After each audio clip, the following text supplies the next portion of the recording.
So we're outside Lafayette Cemetery #1, and we were here the last time we were in New Orleans as well. And there are 7,000 people buried here. And it's kind of a small cemetery, it's just like a square city block. And the way they do it is they stack people. So like families will have a tomb, and they'll have the older generations on the bottom, and then when the next person dies, they just kind of flip the casket and dump everything down below. The new person goes in, and they repeat that process. It's pretty crazy. We're Norelle and Danny. We sold our business in Seattle and decided to become digital nomads. Outfitted with a suboverlander as our home on wheels, we're on an adventure of discovery wherever the road takes us. Subscribe and join our journey meeting new people, seeing amazing things, and helping build new ventures and opportunities.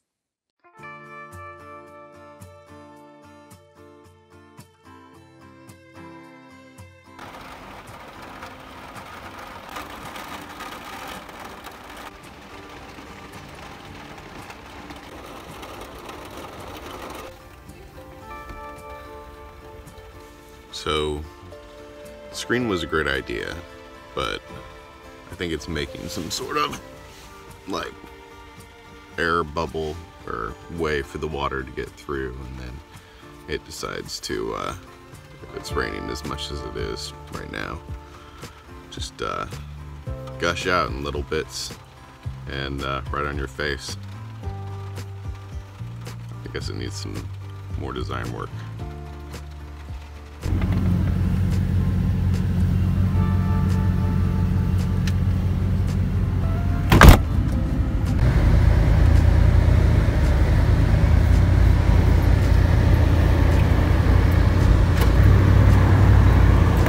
Morning, folks. Hey guys. It's been raining. Raining a lot. Yeah. All night long. And we had a few leaks. Yeah, as we saw earlier, we had a couple of leaks because the screen, we think the Velcro is causing a little gap. So we already came up with a solution for that. We're going to do later. But anyway, it's supposed to rain all week. So we decided we're kind of mostly done with New Orleans for this second time. It's great, but like in this kind of rain, and you know. But you do like one thing in the rain in New Orleans because of a certain experience. Yeah, so the last time we were here, we went for a free walking tour in the Garden District, and I'll put the link in the description below for the one we did. And it was great. Like, got to see all the beautiful houses there. You saw Peyton Manning's house. Yes, the Manning's John house. Goodman's. Yes, a few others. And while we were out there, it just started downpouring, and we happened to pick up a couple of kitty umbrellas from a cafe, because that was all they had. They didn't have any adult size children, one. not for small cats. Right. Yeah. Correct. They had flowers on them. And it was just really fun. But then we went back to our Airbnb and got to dry off all our clothes, and even stuck my shoes in the dryer. Like, so that is not an option this time. So I think we're just gonna do like a little drive around the Garden District, just because it's really beautiful in the rain or sunshine. And get some breakfast. Yeah, get some breakfast, definitely some coffee, because we didn't get coffee yesterday. Did we? And on that note, I think we're both just feeling, we're both just feeling kind of low energy. It's been the past couple days, but we've had like 3 very long days of like almost 10,000 steps on Thursday, and then on Friday it was over 13,000, then yesterday it was over 15,000, so we're both just really tired. So we've decided, I think we're gonna hit the road and head toward Austin. Won't get there tonight, but have some stops along the way, maybe stop somewhere outside of Houston or something tonight, and then get the week on. Yeah, I think we're just gonna try to drive until the rain stops. Yeah. And then set up camp wherever that is, and then see where the road takes us. Yeah, but that's the fun of, you know, van life like this. We have all that flexibility and do what we want. It's great. All right, we'll keep you guys posted. Yep.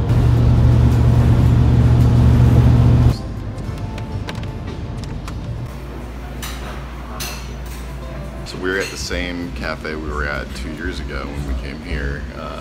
We did the Garden District tour. We're just creatures of habit, I guess. We're next to the Lafayette Cemetery, and this is I don't even know the name of the cafe, sorry. The place is called Still Perkin, and it's in the Rink Shopping Arcade in the Garden District. And funny story, this is the same place we stopped and got coffee and bought those kitty umbrellas the last time we were here. It's good stuff. Good coffee, good bagel, cream cheese. At least that's what I got. So we're outside Lafayette Cemetery number 1, and we were here the last time we were in New Orleans as well. And there are 7,000 people buried here. And it's kind of a small cemetery. It's just like a square city block. And the way they do it is they stack people. So like families will have a tomb, and they'll have the older generations on the bottom, and then when the next person dies, they just kind of flip the casket and dump everything down below. The new person goes in, and they repeat that process. It's pretty crazy.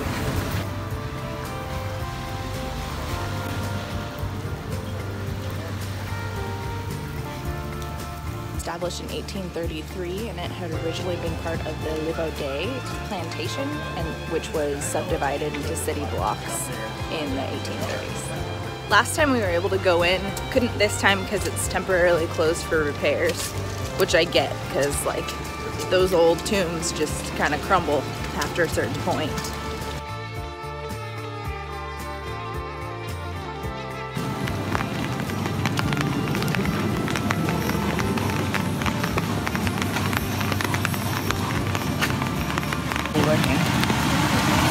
Okay. Architect James Foray designed. There's like 2 designers, James Foray and then Howard something, or something Howard. Architect James Foray designed this mansion in the Second Empire style for Sugar Baron Bradish Johnson in 1872. Okay, so the Mannings all lived here? The Mannings grew up here. They in this house? In this house. They're the family are full-time residents. They're still here. In the common site in the neighborhood. A lot of the footage from the documentary. Eli! Hey, Eli! Throw me a skin! Okay.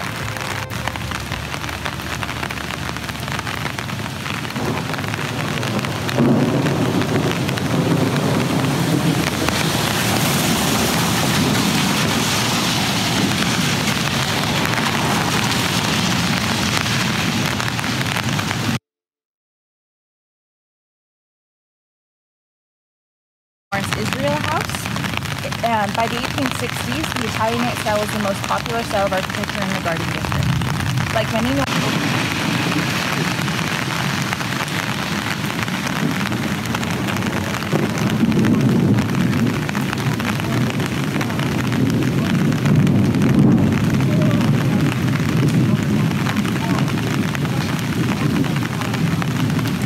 That was a big one, huh? That was a really good one.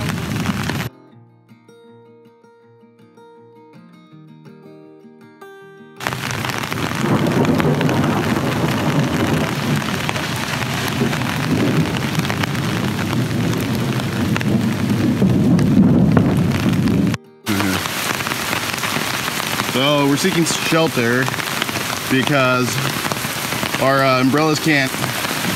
They're kitty umbrellas. They can't handle this. Yeah, it's torrential. It's crazy. By the way, we just saw John Goodman's house. Architect Henry Howard, one of the 2 big ones here. For tobacco merchant Walter Robinson. The property is one of the largest in the Garden District at 12,000 square feet.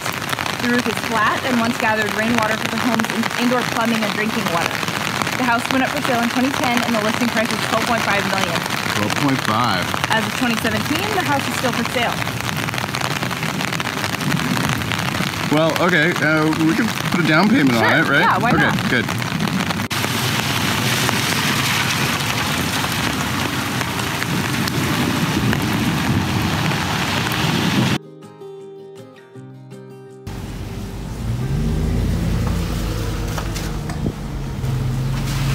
Shotgun houses, which are 1 room wide, 1 room tall, and several rooms long.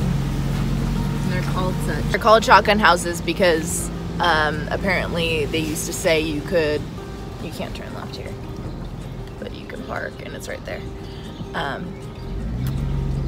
They're called that because apparently you could shoot a shotgun and not hit anything.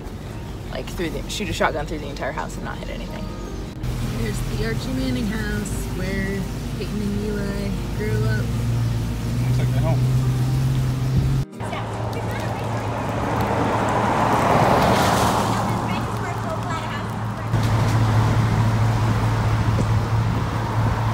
So we're on our way out of the Garden District, and it looks like there's a parade going on, like on the direct route or on one of the streets that we need to be on. So we're just kind of moving in the general direction of where we need to go, and hopefully we'll come out at some point on the end of the parade route. Yay, Mardi Gras! Hooray! And yeah, I'm pretty much anytime you come to New Orleans, they're all about Mardi Gras, even if it is not Mardi Gras time, but this is like in the middle of it, so definitely slows things down, but that's okay, we're not in a rush. And we're going to White's Park in Texas. It's outside of Houston for tonight. It's a free campground, and it looks like they have hot showers too, which I'm pretty excited about. I'm feeling kind of grimy. About 4.5 hours to get there, so yep, and it's road like trip a little time. after 11 now, so we'll Yeah. get there plenty of time. So here we go, on the road again. We made it. We're now on the 10. to the freeway. Yeah, to the freeway. That was chaos downtown. That was a bit crazy, but I think it was before the parade, not after, so all good. One thing I meant to film earlier and forgot to until now, the shoe trick. Okay, so here's the deal. If you come to New Orleans, and this didn't really happen to us the first time we visited, but this time it was like crazy, especially around the cathedral and the waterfront area where the paddle wheel. Yeah, the big cannon and the paddle wheel boat. Anyway, so the guy comes up to you, probably in a super touristy area like that, and says, hey, I bet I can tell you where you got your shoes. And it's best in any of these situations just not to engage, but the way that it'll go is you'll tell him where you got your shoes, and then he'll say, nope, you got them on your feet. Yeah, so if you want to engage, then just say, like, I'm a local, I know what you're doing, or say, I got them on my feet, and then it's done. Because otherwise they're going to try and scam you out of like 20 bucks. It's kind of ridiculous. So yeah, don't fall for it. We saw a couple people fall for it while we were sitting there, so we did not fall for it because we knew what was up. But yeah, believe it, it happens, especially in the touristy areas. So I was wondering if we were gonna pass this on this trip, but this is Lake Pontchartrain. It's huge, and it's actually not very deep. It's like this massive lake that is part of the Mississippi River runoff. It's kind of like Okeechobee. And yeah, it's kind of like Okeechobee, but it's closer to the coast. But yeah, I thought it was cool that we got to see it again.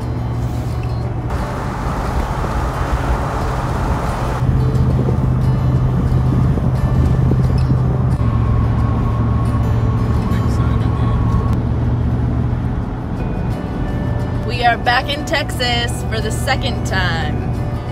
And also, it hasn't rained in like an hour, so Awesome. goal accomplished. No more rain. Yep. So we're gonna camp outside Houston, I guess. We've been listening to a podcast. Was it Murders in Houston or something like that? It's like the true crime pod. I don't know. I'll link it in the description. We'll give you guys a shout out. We've watched like listened to 3 episodes now. You guys are pretty really good. Great. Yeah, we're like in the historical stuff from like the late 1800s, early 1900s, because it's not quite as gruesome as the modern day stuff. We're kind of using it as like an introductory course to what Houston is all about. But it's also given us some ideas of like places we want to go and visit in Houston, like the Glenwood Cemetery. Rice University. Yeah, Rice University and some other spots. Yeah. Good stuff. Texas is so flat. Although we did our research and found out that Florida and Louisiana are actually technically flatter. However, there's more trees, so it doesn't feel as flat. You don't like the wide open range? Or the deer in the antelope? I don't think there are antelope here. There might be. There's probably deer. There must be deer. Home on the range. Okay, that's enough. That's enough of that. We have arrived. We are about 40 minutes outside of Houston at White's Park, and it's a pretty big park. They've got like a horse arena here behind me, and several campsites, which you can kind of see. There's nobody here. I mean, there's some like trucks down that way where there's a boat launch, but other than that, looks like we're the only ones camping here tonight, unless other people show up later. It's only like 5 p.m. though, so they might. The bathrooms are bathrooms. There's plenty of toilet paper, but their doors are open, so the mosquitoes like are pretty bad, or like the skeeter eaters as we like to call them. And then there's a shower, but it's like just a hose with no nozzle, and I think it's just cold water. So I was gonna take a shower tonight and also tomorrow morning. I think I'm just gonna do it tomorrow morning when I'm feeling more brave. But yeah, feeling good, and should be a nice night. I think we're definitely gonna want to use the screens though, because I'll bet the mosquitoes get pretty bad, especially towards sunset. So we'll see how it goes. But yeah, it's a pretty nice park and great for free. Having bathrooms and even a shower if it's a cold one, that's fine. So yep. Going, babe. Well, it's kind of wet. And we're not following the recipe exactly. Well, maybe that's why you bake it first. Yeah, but like the dough is still kind of wet. So we put an extra egg in because we had extra cauliflower, but it was almost like we needed half of an egg. We were instructed to get the water out of the cauliflower. How do you do a half an egg? There was no water. But there was no water. You get half an egg white? That's why I rolled my eyes. You just Do you do half an egg? You cut the yolk in half? Just do the white without the yellow. You could throw the egg up in the air, swing a knife at it, right? Cut the egg in half. Yeah. That's how you get half an egg. That's an excellent. Yeah, I should have done that.